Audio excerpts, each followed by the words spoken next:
Thank you for joining Wars of the Roses. As we continue with Part 3, Masonry-Religion from Freemasonry Its Hidden Meaning by George H. Steinmetz. Chapter 2, Masonry-Religion. Religion must be as graduated as evolution, else it fails in its object. If a religion does not reach and master the intelligence, if it does not purify and inspire the emotions, it has failed in its object so far as the person addressed is concerned. Annie Besant. The order has at all times been careful to explain that Masonry is not a religion. It has denied the fact over and over again and insisted that it was a lodge or brotherhood, and in no way did, nor was it intended to, take the place of the church in a man's life. It is claimed that Masonry is universal, its tenets such that they can be subscribed to by Christian, Jew, Mohammedan, and Buddhist alike, and all may meet in brotherhood at its altars. Has Masonry been too careful in its explanations, too vehement in its denials? Has it so loudly proclaimed it is not a religion, that its followers have been misled into thinking it is not religious?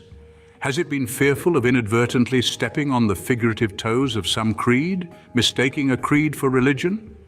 A creed is defined as a formally phrased confession of faith, a brief authoritative summarizing statement of religious belief. As such, certainly Masonry is not a creed, but also a creed is not religion. What is religion? The dictionary defines it as the recognition of man's relation to a divine superhuman power to whom obedience and reverence are due, the outward acts and practices of life by which men indicate their recognition of such relationship. Conformity to the teachings of the Bible, effort of man to attain the goodness of God. What is Freemasonry? The Masonic Manual of Missouri contains this definition. Freemasonry is a beautiful system of morals veiled in allegory and illustrated by symbols. Its tenets are brotherly love, relief, and truth. Its cardinal virtues are temperance, fortitude, prudence, and justice. Its religion, if religion it may be called, is an unfeigned belief in the one living and true God. In Morals and Dogma, Pike offers the following definition. Freemasonry is the subjugation of the human that is in man by the divine, the conquest of the appetites and passions by the moral sense and the reason, a continual struggle, effort, and warfare of the spiritual against the material and sensual, that victory, when it has been achieved and secured, and the conqueror may rest upon his shield and wear his well-earned laurels, is the true holy empire. The time has arrived for Masonry to make its position clear, to not only admit but rather to declare that it is religious, even though it may well explain it is not a religion in the commonly accepted misuse of the word religion. An attitude to the contrary may have been excusable in the past, as the vast majority of Masons, ignorant of the esoteric teachings, were equally ignorant of the fact that those teachings constitute religion. This has never been true of the great Masonic scholars of the past, all of whose writings show their recognition of the religion in Masonry. What is religion? Religion is the recognition of man's relation to a divine superhuman power to whom obedience and reverence are due. The Masonic Manual states, Freemasonry's religion, if religion it may be called, is an unfeigned belief in the one living and true God. The definition of religion continues, the outward acts and practices of life by which men indicate their recognition of such relationship.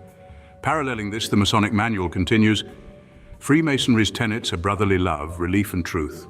How more can one's outward acts and practices indicate recognition of the supreme architect of the universe and the relationship to him than by the practice of brotherly love, relief, and truth?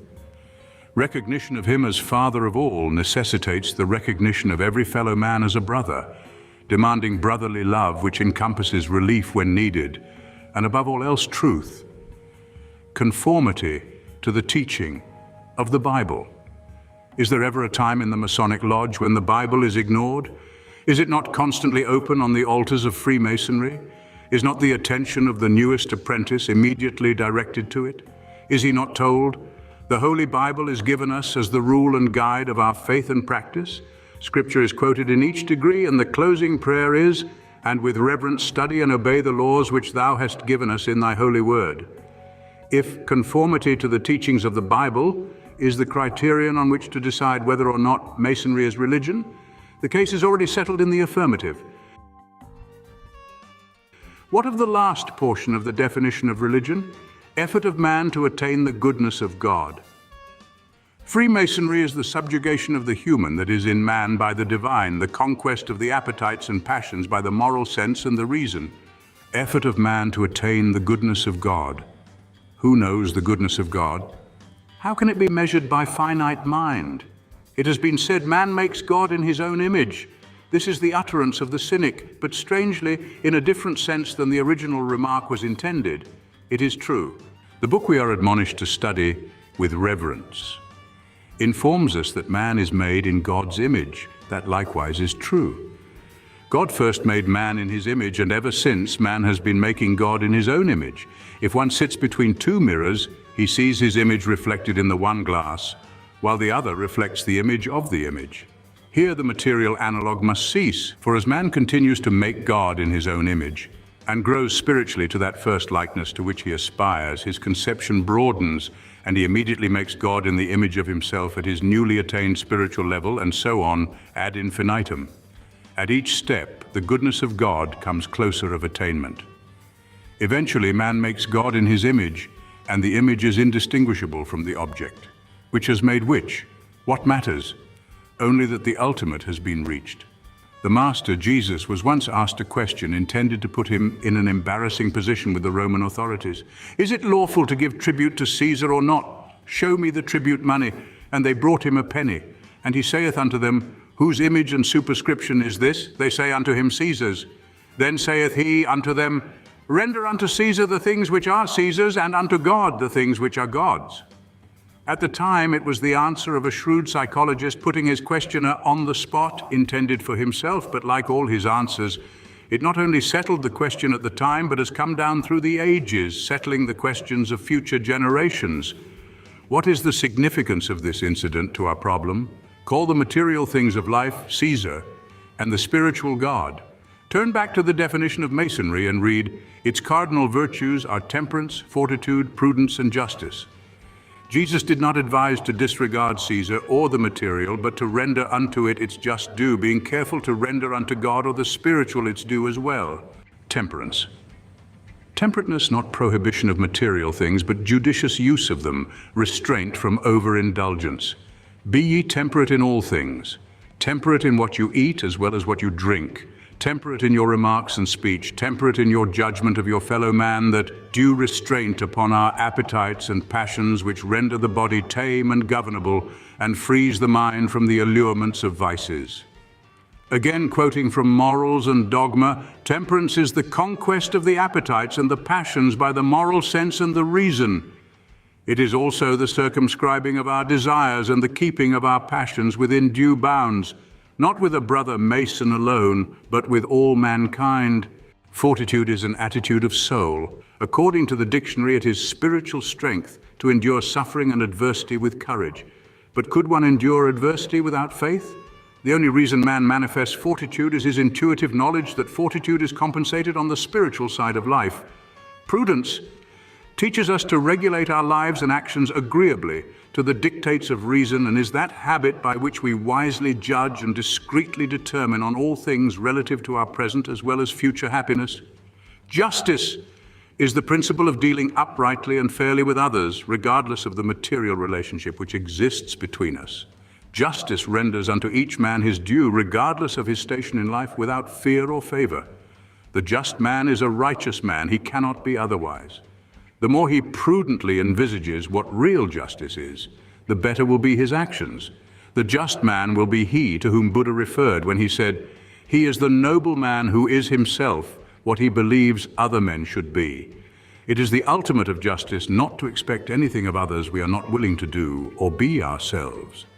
By giving the material due consideration, and in justice rendering unto it the things which are the materials, but giving it no more, by properly keeping our desires and passions between the extended points of the compasses, we have automatically rendered unto the spiritual the things which are the spirituals. Man is not a division, but a unity, body, soul, and spirit, and when we render its due to any undivided part, we have served the whole. Is this not religion as described as an effort to attain the goodness of God? Neither official denial nor confirmation can change facts. It is of small consequence whether or not Masonry is acknowledged to be religion. The important thing is how it is practiced. Draw aside the veil of allegory from the beautiful system of morals, thereby discovering the deeper spiritual truths of its meaning, while at the same time following the material admonitions. Illustrated by symbols, each symbol points a moral lesson and is used as an example for the material life. But there are always other interpretations which have reference to the spiritual. Until one seeks and finds that deeper meaning and applies it spiritually, Masonry is not religion. It becomes religion only to him who finds religion in it. To others it remains but ritual and at best a system of morals. Yet there remains the promise contained in the rule and guide of our faith and practice. Seek and ye shall find. Thank you for watching, and please don't forget to share, like, subscribe and comment, and if you can, please consider donating to Wars of the Roses. Links to PayPal and Patreon are in the description. Thank you so very much.